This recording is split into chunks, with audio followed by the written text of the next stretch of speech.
As President Barack Obama makes his decision on how many troops he's going to send to Afghanistan, we have some new CNN Opinion Research Corporation poll numbers. This is a national survey, and check this out. We asked specifically if Barack Obama decides to send 34,000 more U.S. troops to Afghanistan, would Americans support or be against that kind of move? And you can see the poll indicates that Americans are pretty much divided right there. And it's very interesting, these numbers, and that's why I want to bring in CNN polling director Keating Holland. Keating, tell me a little bit more about this answer, about the Americans split over this decision. Yeah, a lot of people who have been following the polls might find this a little surprising for two reasons. One is that the war itself remains very unpopular. 52% oppose the war in Afghanistan, 45% support it. So you've got roughly half of America saying they're okay with Obama sending more troops, even though a majority of Americans, a slight majority of Americans, disapprove of the war itself. The second thing is that a lot of polls in recent weeks have been asking about sending troops, but not mentioning Obama and not mentioning a specific number. And they've been showing large majorities saying that they don't support sending more troops. What's the difference? The answer is mostly we're now describing this, we're able to describe this as Obama's plan to send more troops to Afghanistan. That brings on board a few Democrats, some younger people, some moderates who in the abstract don't like the idea of sending troops, but when you say it's Obama's plan and you mention a specific number of troops, you start to get larger numbers of Americans saying, yeah, maybe they're okay with that.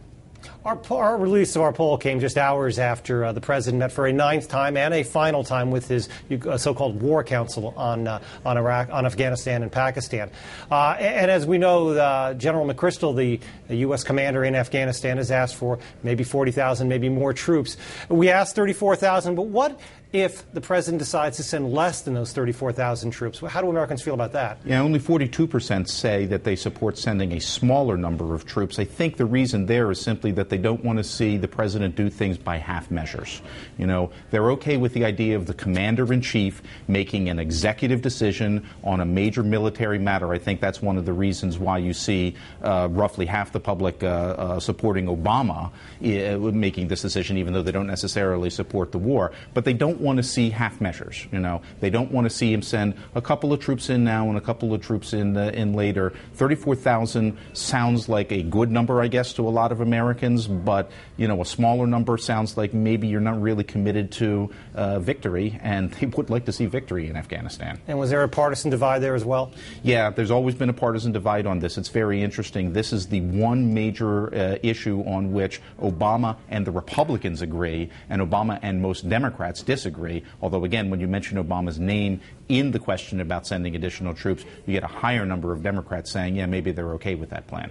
One thing it seems that the poll indicates that all Americans agree on is how the war is going over there for U.S. forces. What does the poll indicate? Yeah, growing numbers of Americans think that things are going badly for the country in Afghanistan. It was 55% in March, 61% in the summertime. It's up to 66% now who say that things are going badly in Afghanistan. That kind of cuts two ways.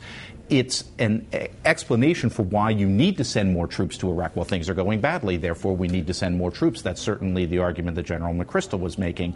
At the same time, to a lot of Americans, it might sound like, what's the point? You know, things are going badly there. Will we ever really be able to have victory there? I think a lot of Americans feel that victory is possible, but things aren't going really well right now. That might actually be a selling point for sending more troops. It certainly was one that helped George Bush sell the surge in Iraq back in January of 2007. I'm glad you brought that up, because in this poll you did ask about the surge, and I guess there is a comparison between what he did then and what President Obama may do now.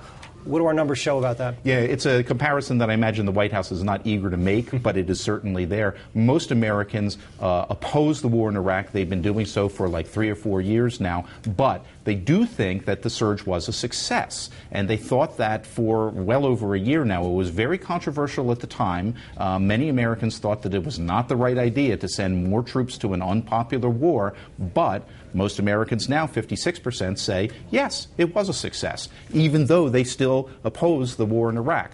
So the analogy is there. Again, the White House may not be willing to take it, but the analogy is there.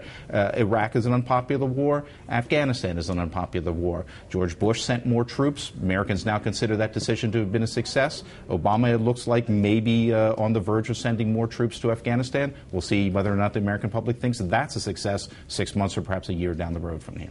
Keating, thank you very much. And that's our latest CNN Opinion Research Corporation National Poll. I'm Paul Steinhauser in Washington.